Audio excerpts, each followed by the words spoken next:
1, 2, 3, 4, Ah. 5. Ako lang buhay dito. Ay nahanap din namin ang matagal nyo ng request na itampok dito sa Rai TV. Walang iba kundi ang mga sunog baga na sumikat sa sitcom na Home Along the Riles. Mula nung ako napasama sa kanya, araw-araw na, hindi na ako nakaalis sa kanya. Doon na ako natutulog sa bahay niya. Talaga? Kasi hindi na ako umuwi ng bahay namin.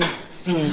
Kaya nung time na ako sumasama, ako naman nalilibang ako, sumasama ako sa mga lakad niya. Punta kami kay Fernando po Jr., Joseph Estrada. Ito po si... Ito driver ni Dolphy Rudy de la Cruz, Opo. Tommy Angeles, Hmm. Danny Hernandez, assistant director yan ng Home Along the Riles. Opo. Ito si Kite, yan ang may karakter ng mukha sa amin. Opo. At ito naman, ito yata ako. Opo, kayo po yan. Ako yata pinakagwapo rito.